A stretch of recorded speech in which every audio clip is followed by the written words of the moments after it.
Hello everyone, welcome to my YouTube channel.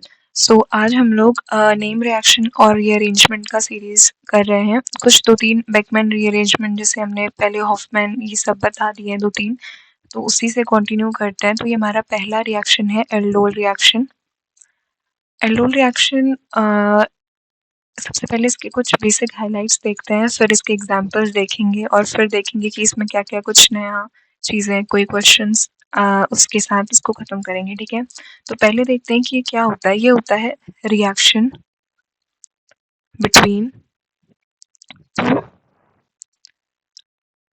Molecule of carbonyl compound, right? Same भी हो सकते हैं, different भी हो सकते हैं।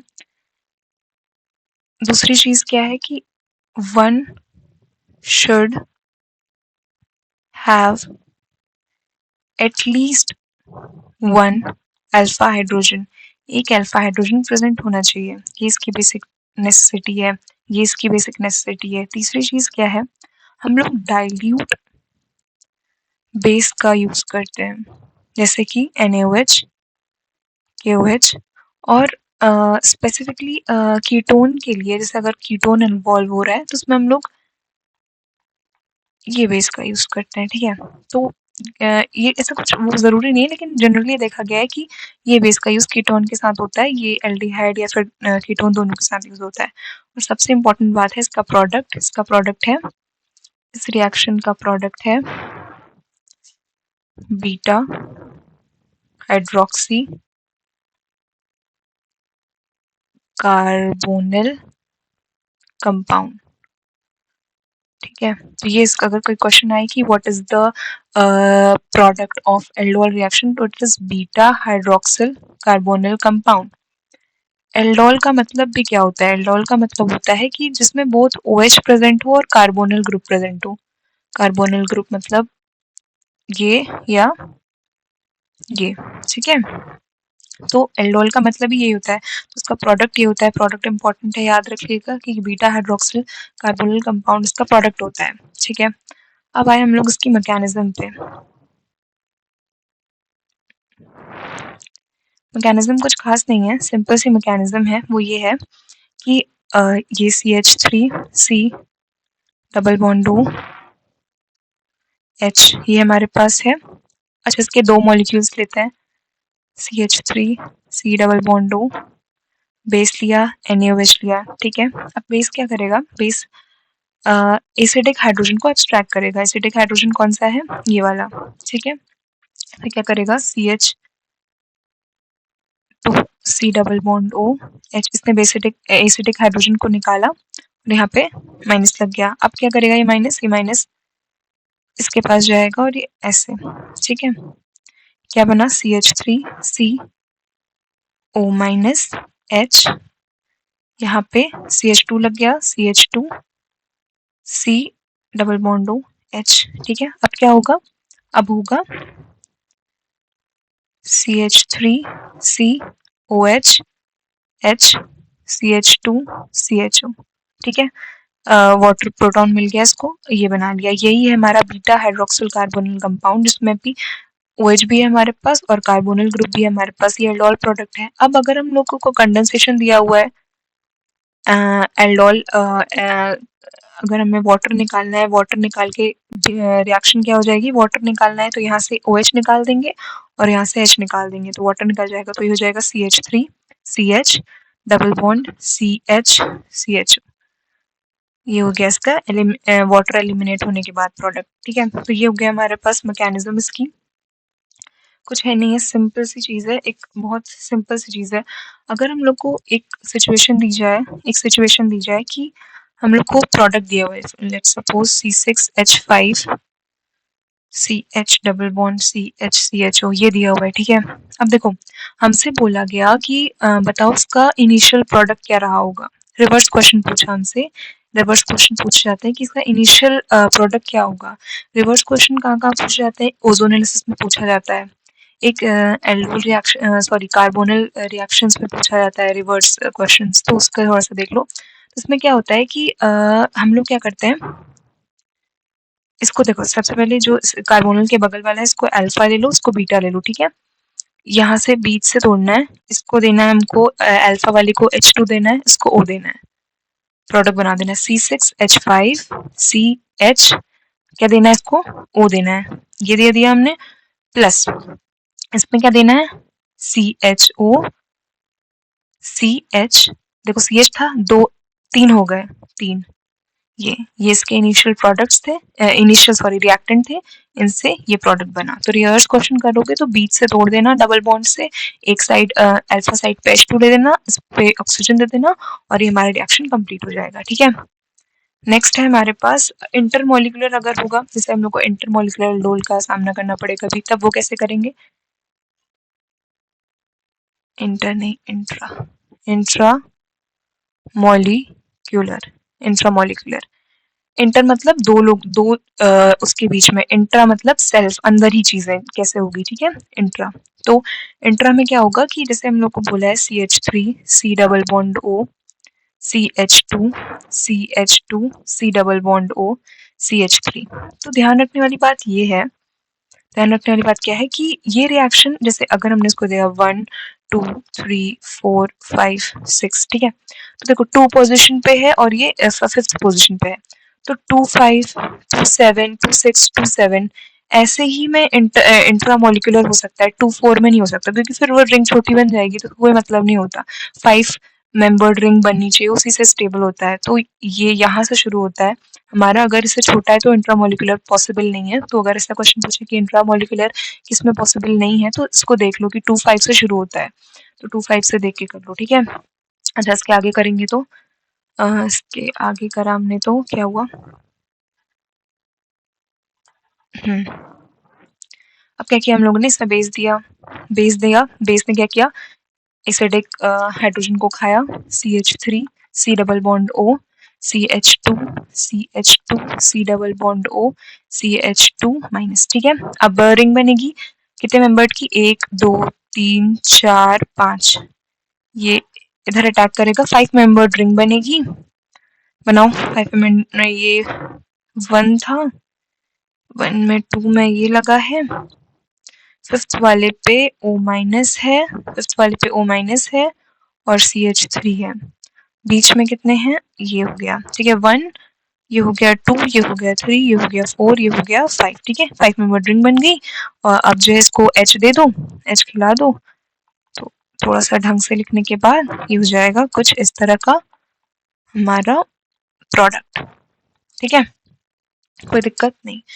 इसमें ध्यान रखने वाली चीज क्या है, वो है ये है कि अगर 6 मेंबर रिंग बन रही हो, 5 मेंबर रिंग बन रही हो, प्रेफरेंस देनी है 6 को, 6 मेंबर रिंग बन रही हो, 7 मेंबर रिंग बन रही हो, प्रेफरेंस देनी है 6 को, 6 मेंबर रिंग स्टेबल होती है।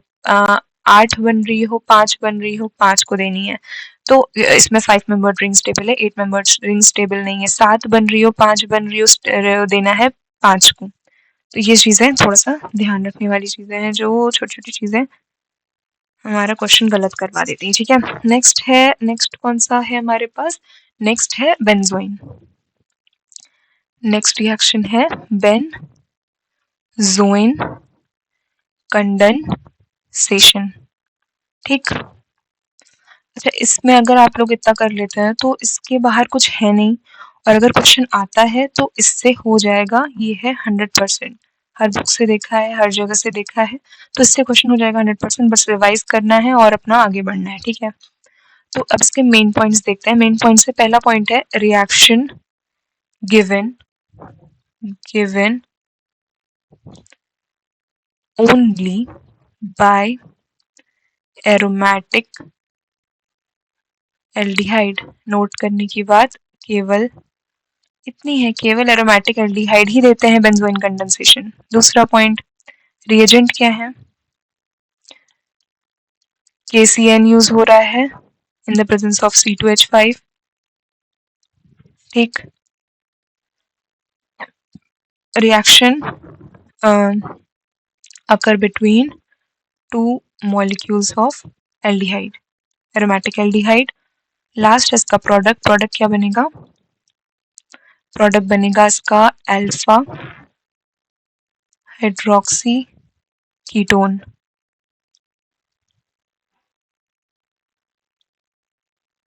ये है इसका प्रोडक्ट जो कि है बेंजोइन, इसी को हम लोग बेंजोइन बोलते हैं। तो ये भी क्वेश्चन आ सकता है कि इनमें से बेंजोइन कौन सा है, तो अल्फा हाइड्रोक्सी कीटोन बेंजोइन है, ठीक है। इसका देखते हैं मैकेनिज्म। मैकेनिज्म सिंपल सी है, कोई इतनी बहुत बड़ी मैकेनिज्म नहीं है। वो ये है कि सबसे पहले देखो पीएच एरोमेटिक एल्डिहाइड लो, उसमें जो रिएजेंट था, रिएजेंट का एक्टिव क्या निकला हमारा, CN माइनस निकला, साइनाइडाइन निकला, साइनाइडाइन अटैक करेगा, पीएच सी डबल डबल ये यहाँ पे ये हो जाएगा, ये H ये CN हो गया, ठीक। अब क्या होगा हाइड्रोक्स, अच्छा इसकी एक और चीज है, लास्ट में बताएंगे इसको जब प्रोडक्ट बन जाएगा तब। अब क्या होगा, अब ये होगा कि ये H ले लेगा यहाँ से, तो ये बन जाएगा PHCOH, यहाँ पे माइनस हो जाएगा क्योंकि इसने ले लिया है, और ये अभी जो माइनस है वो कहाँ अटैक करेगा, वो दूसरे मॉलिक्यूल ऑफ एल्डिहाइड पे अटैक करेगा। ये अटैक किया, ये बना, अब ये क्या बना, PHCOH CN CHO minus PH, ठीक है। अब क्या होगा, हाइड्राइड शिफ्ट होगा, ये इधर शिफ्ट होगा, ठीक है। क्या होगा उससे देखो, ये हो क्यों रहा है बताते हैं, ठीक है। ये CN है, ये C, ये H, ये OH बन गया। अच्छा ये हुआ क्यों, क्योंकि हमें क्या करना था, हमें इस लीविंग ग्रुप को निकालना है, ये लीविंग ग्रुप निकल जाएगा और ये स्टेबल कंपाउंड बन जाएगा, क्योंकि इस यहाँ पे साइनाइड है तो उसको निकलना ही पड़ेगा क्योंकि वो लीविंग ग्रुप है, उसके बिना रिएक्शन हमारी पूरी नहीं होगी, ठीक। ये बन गया हमारा बेंजोइन। अब इसमें ध्यान रखने वाली बात ये थी कि ये जो क्या बोलते हैं, जो OH है, जो OH है ये हमेशा सेकेंडरी कार्बन पे जुड़ता है, सेकेंडरी कार्बन पे जुड़ता है। ये जो OH होता है, hydroxyl group is always on the secondary, जो OH है वो हमेशा सेकेंडरी होता है, 2 डिग्री होता है, ठीक है। तो ये इसमें ध्यान रखने वाली बात थी। अब आया हमारे पास तीसरा रिएक्शन, वो है कैनिज़ारो रिएक्शन। ये थोड़ा इम्पोर्टेंट है, इसको थोड़ा धीरे धीरे करेंगे। और Cannizzaro reaction, okay, Cannizzaro reaction, Cannizzaro reaction क्या होता है, इसके मेन पॉइंट्स क्या है, मेन पॉइंट्स ये हैं कि ये reaction given by aldehyde having no alpha hydrogen, alpha hydrogen नहीं होने चाहिए उन एल्डिहाइड को देता है, इन प्रेजेंस किसकी प्रेजेंस में होता है, NaOH, और हीट की प्रेजेंस में होता है। एक्सेप्शन क्या है, exception are always there, exception क्या है इसके, एक्सेप्शन है CH3CHO, ये एक्सेप्शन है एक। दूसरा एक्सेप्शन है CH3CHCH3CHO, ठीक है। ये दोनों एक्सेप्शन है क्योंकि यहाँ पे जो का अल्फा हाइड्रोजन है तो ये दे रहा है, ठीक है। तो ये दोनों एक्सेप्शन है, इन दोनों को छोड़ के बाकी जितने भी होते हैं जिनमें अल्फा हाइड्रोजन नहीं होता है वो रिएक्शन देते हैं, ठीक है। तो पहला इसका मैकेनिज्म देख लेते हैं। ये एक और पॉइंट, ये रेडॉक्स रिएक्शन है, मतलब ऑक्सीडेशन भी हो रहा है, रिडक्शन भी हो रहा है, ठीक है। ये रेडॉक्स रिएक्शन है। इसका मैकेनिज्म देखते हैं, मैकेनिज्म बहुत इंटरेस्टिंग है। मैकेनिज्म देखते हैं इसका, क्या लिया हम लोगों ने, इसमें कोई अल्फा H नहीं है, it is a perfect substrate for Cannizzaro reaction. OH minus लिया हम लोगों ने, OH माइनस कहाँ से आया, NaOH से आया, ठीक है। ये करा PH C double bond O, नहीं सॉरी सॉरी सॉरी, यहाँ पे ये हटेगा, O माइनस, ये H है, ये OH है, ठीक है। अब क्या होगा, अब PH दूसरा मॉलिक्यूल आएगा, दूसरा मॉलिक्यूल क्या करेगा, ये वापस जाएगा, ये हाइड्राइड ट्रांसफर होता है, ठीक है। ये हाइड्रोजन इधर आएगा और ये होगा, ये इंपॉर्टेंट स्टेप है, यहाँ पे हाइड्राइड ट्रांसफर हो रहा है, ठीक। सबकी मैकेनिज्म अलग अलग है, देखो थोड़ा बहुत। अब क्या होगा, हाइड्राइड ट्रांसफर के बाद देखो ये PH हो गया, ये C डबल बॉन्ड O हो गया, C डबल बॉन्ड O हो गया, ये H इधर चला गया और यहाँ पे OH बचा, और यहाँ पे क्या हो गया, PHCO माइनस, ये H और ये H, और यहाँ पे H लग मिल जाएगा इसको, तो यह बन जाएगा PHCH2OH, ये अल्कोहल बन गया, ये कार्बोक्सिलिक बन गया, तो एक एसिड बनता है, एक बनता है अल्कोहल एसिड, एक अल्कोहल बनता है, एक एसिड बनता है कार्बोक्सिलिक एसिड। तो रिडक्शन होता है और ऑक्सीडेशन होता है, तो इसलिए इसको हम लोग रिडॉक्स रिएक्शन बोलते हैं। अब इसमें बहुत इंपॉर्टेंट चीज़ें हैं जो एग्जाम में पूछी जाती हैं, वो थोड़ा ध्यान दे देते हैं। सबसे पहला इम्पोर्टेंट चीज़ है, सबसे पहली इम्पोर्टेंट चीज़ है ऑर्डर। ये शायद DSSB में पूछा गया था कि कंसाइड रिएक्शन की ऑर्डर क्या होती है एट लो कंसंट्रेशन पूछा गया था कि हाई कंसंट्रेशन, किससे पूछा गया था। तो at high concentration of which minus base और low concentration of OH minus या बेस, ठीक है। क्या क्या होगा देखो, इसमें क्या होगा, एट हाई कंसंट्रेशन ये फॉलो करेगा फोर्थ ऑर्डर काइनेटिक्स को, और ये करेगा थर्ड ऑर्डर काइनेटिक्स को। और अगर कुछ नहीं दिया हुआ है, अगर हमें कंसंट्रेशन मेंशन ही नहीं है, हमें बोला है कि ऑर्डर बताओ, तो हम 4 ही लिखेंगे, इसके हिसाब से चलेंगे, ठीक है। तो हाई कंसंट्रेशन पे फोर्थ ऑर्डर है और लो कंसंट्रेशन पे थर्ड ऑर्डर है, ठीक, इतना याद हो गया। नेक्स्ट चीज, PHCHO plus NaOH form, general बात कर रहे हैं, PHClO माइनस प्लस PHCH2OH, ठीक है। हमने कहा था ये रिडॉक्स रिएक्शन है, तो एक ही रिएक्शन में हमको ऑक्सीडेशन भी मिल रहा है, दिस इज ऑक्सीडेशन, और एक ही रिएक्शन में हमको रिडक्शन भी मिल रहा है, this is a example of redox reaction, ठीक हो गया ये। अब इम्पोर्टेंट चीज, नेक्स्ट इम्पोर्टेंट चीज है, अगर हमसे रेट कंपेयर कराता है, वो रेट कंपैरिजन कराता है, कैसे रेट कंपैरिजन करा देगा, क्वेश्चन में हमसे बोलता है these are the two substrate, यहाँ पे NO2 लगा हुआ है, यहाँ पे CHO लगा हुआ है, और यहाँ पे OMe दिया हुआ है, यहाँ पे CHO दिया हुआ है। हमें रेट कंपेयर करा रहा है, बताओ 1 का रेट ज्यादा होगा कि 2 का रेट ज्यादा होगा, ये 1 है ये 2 है, कैसे करेंगे। अब क्या होता है देखो, ये है, ये NO2 है, हमें पता है ये क्या है, ये इलेक्ट्रॉन विथड्रॉइंग ग्रुप है, यहाँ पे डेफिशिएंसी क्रिएट करेगा बहुत बहुत, ठीक। उससे क्या होगा, जैसे कि हमने बोला कि NO2 है, बीच में क्या बनता है, ये O माइनस होता है, ये H होता है, और ये HOH ऐसा बनता है, ठीक है। बीच में अभी मैकेनिज्म बताया था। अब अगर ये खींच रहा है तो ये डेफिशिएंट होगा, सॉरी ये डेफिशिएंट हो जाएगा कार्बन, तो ये आसानी से देगा इसको अपना नेगेटिव चार्ज, यहाँ पे इलेक्ट्रॉन अपना आसानी से देगा।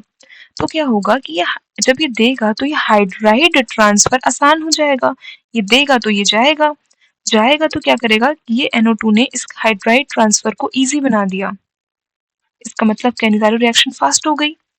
तो रेट 1 का ज्यादा होगा रेट 2 से, ठीक है, ये कॉन्सेप्ट था इसमें। तो इलेक्ट्रॉन विथड्रॉइंग ग्रुप लगे हैं तो वो रेट को इंक्रीज करते हैं, रेट को बढ़ाते हैं कैनिजारो रिएक्शन में। क्यों करते हैं वो मैंने रीजन एक्सप्लेन कर दिया। लास्ट इंपॉर्टेंट चीज है क्रॉस कैनिजारो रिएक्शन, कई बार पूछ लेता है एग्जाम में कि अगर क्या हो, दो सबस्ट्रेट दिए हो हमको, CHO यहाँ पे दिया है OMe, यहाँ पे दिया हुआ है NO2, इन दोनों को रिएक्शन करवा दी, क्या करेंगे बताइए। एक को हमको अल्कोहल बनाना है, एक को हमको एसिड बनाना है, किसको बनाएंगे अल्कोहल, किसको बनाएंगे एसिड। ध्यान रखने वाली बात है वो ये है कि मोर इलेक्ट्रोफिलिक, ये हम लोग कह रहे हैं मोर इलेक्ट्रॉन विथड्रॉइंग ग्रुप जहाँ पे लगा हुआ है उसको कन्वर्ट करो एसिड में, उस वाले कार्बोनल को, और लेस वाले को उसको कन्वर्ट करो अल्कोहल में। ठीक है? क्या कहने का मतलब था मेरा कि ये इलेक्ट्रॉन विथड्रॉइंग ग्रुप है, तो ये वाला क्या हो जाएगा, एसिड में कन्वर्ट होगा। NO2 एसिड बना दो, ठीक? और जहाँ पे इलेक्ट्रॉन विथड्रॉइंग ग्रुप लगा हुआ है, इलेक्ट्रॉन डोनेटिंग ग्रुप लगा हुआ है, उसमें CH2OH एल्कोहल में कन्वर्ट हो गया, ठीक है? तो यहाँ पे खत्म करते हैं इसको। एक डिकमैन, हाँ, डिकमैन कंडेंसेशन भी था, उसको नहीं करेंगे क्योंकि वो क्लेजन का पार्ट है, क्लेजन कंडेंसेशन का पार्ट है, उसका ही जो इंटर मॉलिक्यूलर है, उसका एक वेरिएशन है, उसी इंटर मॉलिक्यूलर क्लेजन कंडेंसेशन को ही डिकमैन बोलते हैं, तो वो उसमें कवर करेंगे। अभी हम लोगों ने एल्डोल पढ़ा, हमने कैनिज़ारो पढ़ा, और हमने तीसरा क्या पढ़ा? तीसरा हम लोगों ने पढ़ा वो बेंजोइन कंडेंसेशन। तो तीनों को रिवाइज करिए, इसके क्वेश्चन मिल रहे हैं तो क्वेश्चन करिए, और ऐसे ही इनको सपोर्ट करते रहिए, देखिए वीडियो को आगे बढ़ाइए। Thank you.